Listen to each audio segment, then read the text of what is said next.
Sahana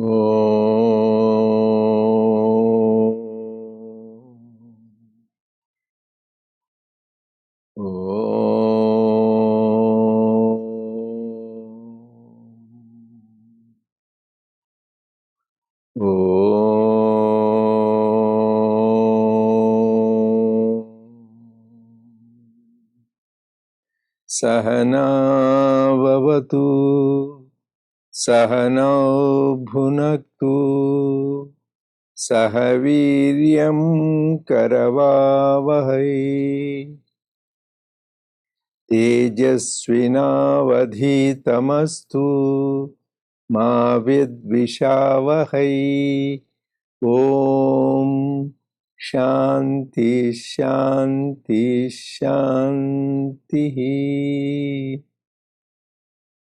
May the Lord protect us. May He nourish us. May we acquire the capacity to study and understand the scriptures. May our study be brilliant, and may we not cavil each other. Om, peace, peace, peace unto us all. Dear brothers and sisters, loving Sai Ram to all of you. We welcome all of you for the online satsang of the Sri Sathya Sai Baba Center of Arcadia. So we are right now doing study circle on Sutra Vahini, which is the commentary on Brahma Sutras, which is one of the texts called Prasthanatrayam. So there are three. One is Upanishads, second is Brahma Sutras, and third is Bhagavad Gita. So we have been doing the Sutra Vahini. We are doing now the Sutra number 8.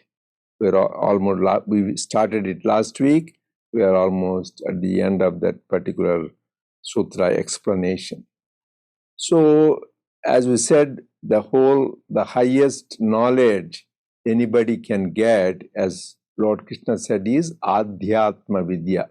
Vidyanam Adhyatma Vidya. He says, of all kinds of knowledge, Lord Krishna himself says, I am Adhyatma Vidya. Because there are so many kinds of knowledge, science, arts, geology, astronomy, many things. But spiritual science is the real science. Because why? Sa vidyaya muktaye. That is what the Vedas say. This is a knowledge which liberates you from what? From bondage, from grief, so that you live in bliss. That is why this vidya is so powerful. And even the Upanishad, Mundaka Upanishad, the Guru tells the Shishya, there are two vidyas called Paravidya, Aparavidya. So, Aparavidya is what all we talk right now, material sciences, physics, chemistry, botany, zoology, all the various sciences now they have exploded, so many of them. But the real knowledge is Paravidya, is the knowledge of the Atman, knowledge of the Brahman. That is the one. So both are necessary, like Swami beautifully said, like two wings for a bird. You need both, but the important thing is really the one which gives you happiness. One gives you livelihood, the just Aparavidya. That is more informative, whereas Paravidya is for transformation. One is for information, another is for transformation of the heart. So here, last week we talked about the Sutra 8. Essentially, goes on repeating the same concept that everything came from Brahman alone. That is the main thing we need to remember. Brahman is the source. That is why after repeating, you read whether Upanishads, Bhagavad Gita, anything, finally bottom line. That is why they say in a half a shloka, we can summarize this essence of all the scriptures. What is that? Brahma Satyam Jagan Mithya. The only truth is God alone is truth. The world is Mithya. People translate is unreal, but there is not a clear translation. They didn't say this world is asatyam. They didn't say that. Brahma Satyam is but truth. Jagan Mithya, he didn't say Asatyam. Mithya means it's difficult to translate in English. This real/unreal. It looks real, but it's unreal. Like you were saying in the dusk, you see a rope, it looks like a snake. But that time it is real. How can you say it doesn't? I'm seeing that. The minute you put light, you don't see it. Or mirage. Mirage, when you go in the desert because of the shade, you see it as if there is water. At that time you are seeing it. But when you go near, you don't see it. So this is called real, unreal. Like the same thing in the dream, we see so many things. You can't say during the sleep that is dream, that is real. The minute you woke up, that is unreal. So this is the whole, this world projection, clearly the experience of great masters, and for us this is mithya, not unreal. And third aspect of the truth is jivo brahmaina paraha. And we, the embodied beings, we are part of that Brahman. Because the whole thing is we think God is somewhere up in the heaven, sky. That's what the whole thing. That is why even Christian, Father, thou art in heaven, hallowed be thy name. And we also say, Lord is in Vaikuntha, Kailasa. Maybe there, but it's also here. So that Kailasa, Vaikuntha is here. So we should have that concept. It is not there. That is why we talked last time. Upadana karana, nimittana karana. So, like we say, like a goldsmith, so he takes the gold and creates jewels. That is two separate. He is the creator. Here, God created himself, and he entered into every particle of the creation. So when you see human beings, when you see animals, when you see everything, you should have that feeling of that everything is Brahman. That is the ultimate experience. We need to have that. It's very important. So we discussed about that, and also last week we talked about beautiful, which is very dear topic for everybody. Which one? Sleep. So everybody enjoys sleep and says sleep is closest to samadhi. And that is a gift from God, sleep. That is where the closest in deep sleep, there is no dreams, nothing. You forget you are closest in touch with the Atma. That is why Nidra Samadhi Sthiti. But that is still go into deep sleep, ignorant, come back ignorant. Whereas in real Samadhi, you go ignorant and come back enlightened. So that is the very nice thing they talked about. And also how the body is the temple for God. That is why Swami says, take care of the temple so that if you want to realize God. So now we'll continue. It will be page 39 in your PDF if you are looking at the soft copy. In the book I have, it is 56, and it could be different in different books. So please, we are starting at the subtitle, Unchanging Bliss means supreme consciousness. This is part of the Sutra 8. Sairam, we're going to start page number 39, section Unchanging Bliss means supreme consciousness. We already sent the link in the Zoom invite as well. Please refer to that. The person who has gained awareness through the purification of the mind and the clarification of the intellect, buddhi, will have the unchanging bliss of emergence in the Supreme Atma. Only that person can become omniscient who is ever in the region of the undecaying Akshaya and merged in the imperishable Akshara, supreme vastness, Parabrahma, the highest Atma. When one is aware that all is He, that there is nothing without or outside, one becomes all or Brahman. As Uncle pointing about the sleep, in the deep sleep, the individual soul, Jivi, is in dull ignorance, in the Tamoguna. To the realized person, however, even dreams will award as much bliss as does the consciousness while awake. Even when awake, the realized person gets rid of the impact of the body sense reason complex and is saturated with the bliss of his authentic reality. The particularized self shares the consciousness, Chaitanya, of the universal, and it can merge only in that supreme Atma, Paramatma, the supreme consciousness.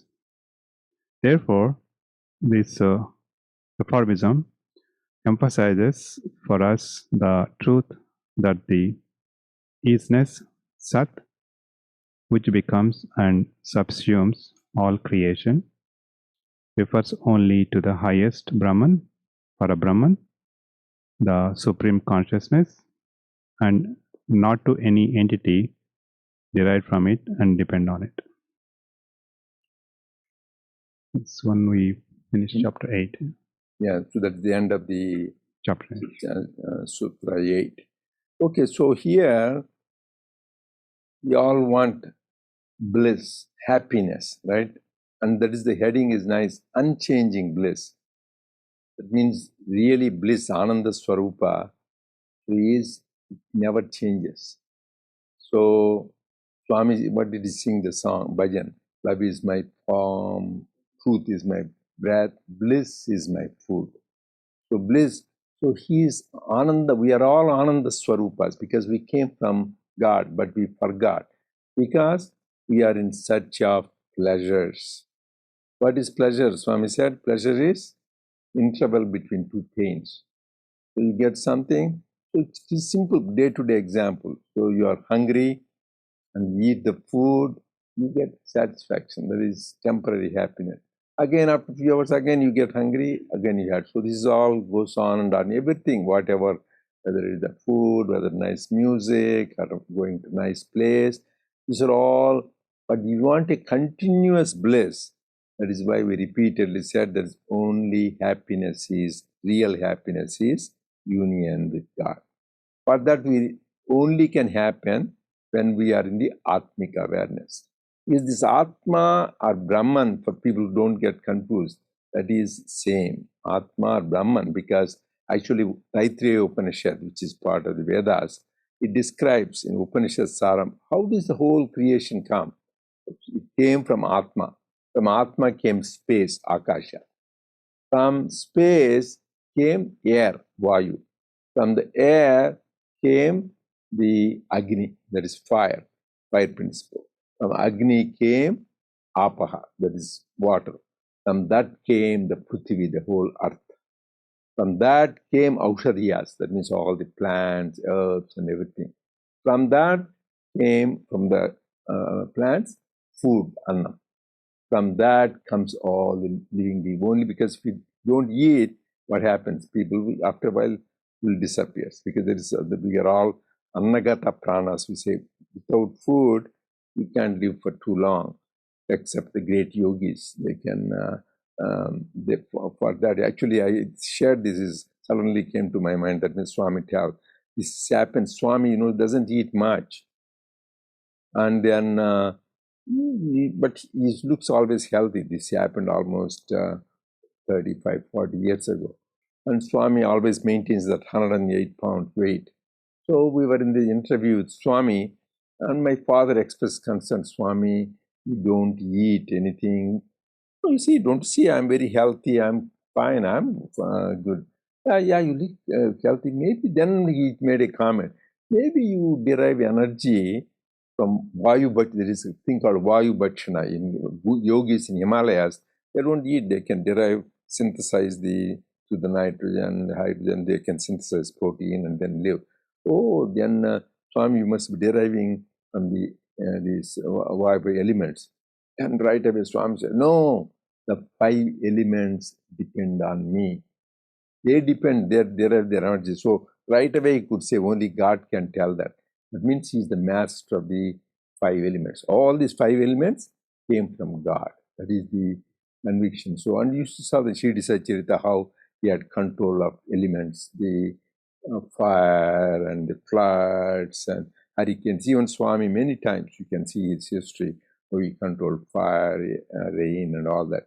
So, because everything is in the control of the Brahman and the Atma. But to reach that stage, here says, we all need to have purification of the mind and clarification of the intellect. So all the things we do, brothers and sisters, bhajans we do, service we do, study we do, is only to purify our heart. Because we are not able to see our true nature because we have impurities, all these negative qualities. Kama, Krodha, Lobha, Moha, Mada, Matsarya, desire, anger, greed, attachment, pride, and jealousy. So these will block, like you can imagine a mirror, a lot of dirt is there, and you go stand in front of the mirror. Can you see your reflection? You can't see till you get rid of the dirt. So all this process, the bhajans we sing with love, and then they go and serve the people in need, giving food, water, shelter, everything. All this is chittasya shuddhaye karmanaha. Purpose of all this is purify of the heart. So if we do all this, do the bhajans, we do service, our negative qualities are going up, then we will get more egoistic, more greedy or angry or proud. That means what all we are doing is waste of time. We are doing, but it's waste of time. So we need to do our self-audit. Is it really I'm better than what I was? And a lot of us can see that helps. So the purpose we should remember is the purification of the heart is very important. Then everything you see, as he says, is as Brahman. Then you won't differentiate. Like the Swami gave a beautiful example. We are all hypocrites. So you go, Shiva is there, in front of Shiva, Nandi is there, right? The bull will be looking at Lord Shiva himself. Why is so special Nandi? We talked about it. Because his one point, it only looks at Lord Shiva when she is just quiet. But when it's active, it carries the load of Lord Shiva. That is the thing. So similarly, when we are still, we are pointing our mind towards God. But other times, we need to do his divine mission. So we worship Nandi. But when you see outside, bulls, what do people say? They beat them up. And same thing, Lord Shiva has these wonderful snakes. So that is why, so just you, when you are worshiping Shiva, automatically you're worshiping the snakes. But when you see real snake, beat them up. And same thing, this Mushika around Lord Ganesha, along with when you touch his feet, there is Mushika, you also salute that. But when you see the Mushikas, you trap them and try to catch and harm them. So this is called dichotomy. You really need to practice that everything is divine. So that is not easy. That is the stage. There is nothing but divine. Everything is Brahman. That is the experience. When your heart is pure, that is the experience you will get. So this is very important concept. When we purify our heart and we clarify the intellect, then we experience the bliss. For that, one of the easiest practices is, in addition to service and bhajans, Gayatri mantra. Time tested for thousands of years, people chanted Gayatri mantra. It's the most powerful mantra which has come. It says here that what all it prays is, Dhiyo Yona Prachodhyat. Illumine my Dhi. And recently we wrote the thing. What is Dhi?